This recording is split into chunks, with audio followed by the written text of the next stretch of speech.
खबर जांजगीर चांपा से है, जहां जिले में संत बाबा गुरु घासीदास की 264वीं जयंती समारोह में शामिल होने मुख्यमंत्री भूपेश बघेल आज पामगढ़ के कुटरा बोर्ड पहुंचे। कार्यक्रम में मुख्यमंत्री के साथ नगरीय प्रशासन मंत्री शिव डहरिया, पीएचई मंत्री रुद्र गुरु, गौ सेवा आयोग के अध्यक्ष महंत राम सुंदर दास, विधायक पामगढ़ इंदू बंजारे मौजूद रहे। इस दौरान मुख्यमंत्री भूपेश बघेल ने पामगढ़ पहुंचकर गुरु घासीदास बाबा के चित्र पर माल्यार्पण कर जैत खाम की पूजा अर्चना की और प्रदेशवासियों की खुशहाली की कामना की। बाबा गुरु घासी में मनखे एक समान का संदेश दिया। बाबा ने सत्य अहिंसा की सीख दी। सीएम ने कहा, आज भेदभाव की वजह से समाज में क्रूरता और बुराई आ गई। सबका जाति एक है, मानव जाति, इसलिए किसी से घृणा नहीं करनी चाहिए। ईश्वर का अंश होने के नाते हमें एक दूसरे का सम्मान देना चाहिए। कार्यक्रम के दौरान मुख्यमंत्री ने कहा, हमने 19 लाख किसान के 10,000 करोड़ का कर्ज माफ किया है। 2500 रुपए क्विंटल में धान खरीदा, क्योंकि किसान खुश तो सब खुश। हमने 80 लाख मीट्रिक टन धान खरीदा, दूसरे साल 83 लाख मीट्रिक टन और इस साल 90 लाख मीट्रिक टन से ऊपर धान खरीदी का लक्ष्य है। हमने जो कहा वो किया। जब तक किसान संपन्न नहीं होगा, राज्य और देश तरक्की नहीं कर सकता। राजीव गांधी न्याय योजना में 10,000 करोड़ की राशि स्वीकृत की। केंद्र सरकार पर हर काम में अड़ंगा लगाने का आरोप लगाया। धान खरीदी में बारदाना की समस्या को बताया, कहा केंद्र से मांग के अनुरूप आवंटन नहीं मिल रहा। केंद्र सरकार से एफसीआई में चावल जमा करने की अनुमति नहीं दी जा रही है, जबकि धान खरीदी पाराब है। 60 लाख मीट्रिक टन चावल की खरीदी करना केंद्र को, जिसकी अनुमति नहीं मिली है। जांजगीर चांपा से अटल कुमार कश्यप के साथ मोहर सिंह की रिपोर्ट। पर्व पखवाड़ा चल रहा है। गुरु घासीदास जी के जो संदेश है वो आम जन तक पहुँचे, इसलिए बार बार हर साल इसका आयोजन होता है और 18 दिसंबर से लेके ये पूरा 31 दिसंबर तक चलने वाला यह कार्यक्रम पूरे छत्तीसगढ़ में बहुत हर्षोल्लास के साथ मनाया जा रहा है और हम सब उसमें भागीदार बन रहे हैं। ये हमारे लिए प्रसन्नता का विषय है। सर, फिर से एक बार केंद्र सरकार चावल खरीदने के लिए तैयार नहीं है, कैसे जूझेंगे? हमारी पूरी कोशिश है कि अभी तक के ऐसा नहीं हुआ था कि एफसीआई चावल लेने के लिए अनुमति नहीं दी गई है। ये पहली बार हुआ है कि दिसंबर महीने बीतने जा रहा है और भारत सरकार अभी तक के एफसीआई में चावल जमा करने की अनुमति नहीं दी है। मैं अभी 2 दिन पहले भी पीयूष गोयल जी से मैंने बात की थी, कल भी मैं उनसे बात करूंगा और प्रयास ये होगा कि एफसीआई में हमारे छत्तीसगढ़ के जो चावल है उसे जमा करने की अनुमति मिले। ये हमारा प्रयास होगा।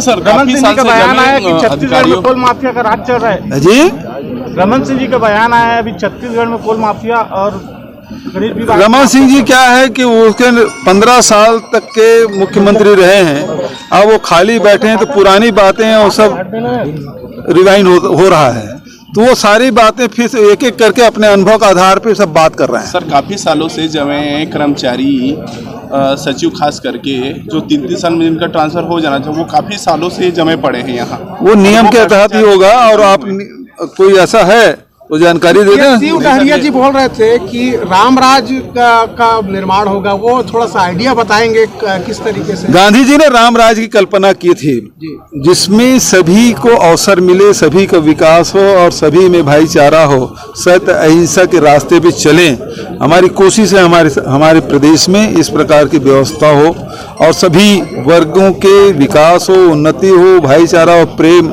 अहिंसा हमारे छत्तीसगढ़ में हो। बीजेपी के रामराज और आपके रामराज में यानी गांधी जी के रामराज में क्या अंतर है? बहुत अंतर है जी। इसमें आम जनता से जोड़ने का है।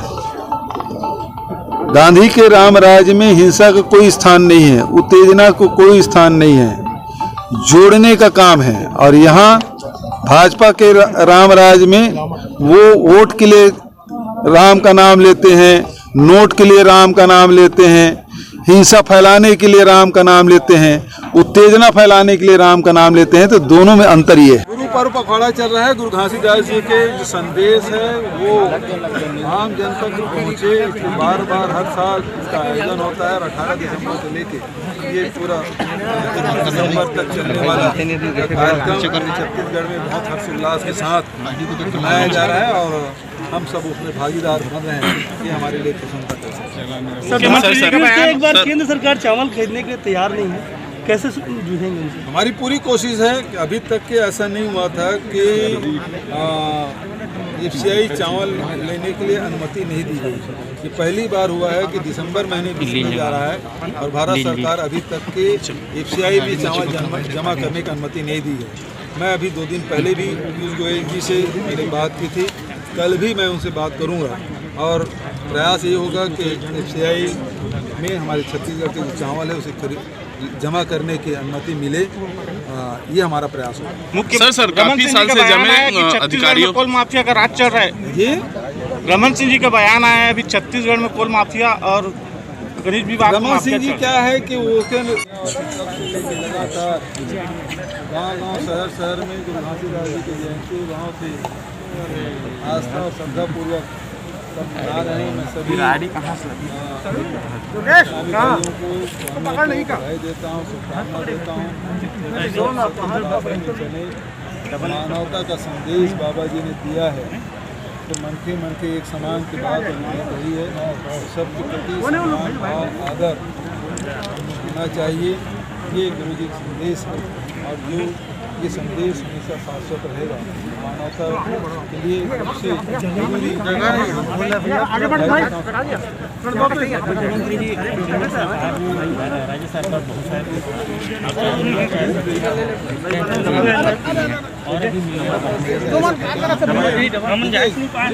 हमारे सरकार के विभिन्न विभागों में मंत्रियों ने, अधिकारियों ने, जनप्रतिनिधियों ने काम किया है।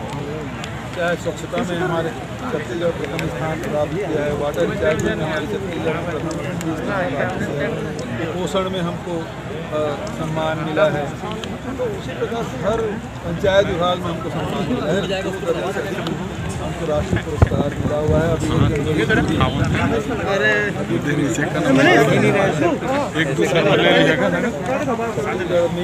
अच्छे काम हो रहे हैं। भारत सरकार मध्य प्रदेश में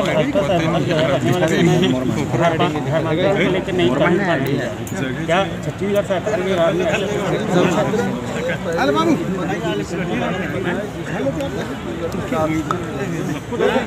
बहुत जने गाड़ी लगे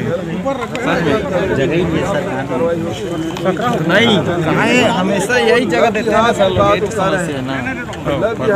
पहले ये बताया कि भारतीय जनता पार्टी के कितने नेता लोग हैं जिनके बेटे बेटियां दूसरे धर्म के लड़के लड़कियां से शादी किए हैं, उसको लव जिहाद मानते नहीं मानते।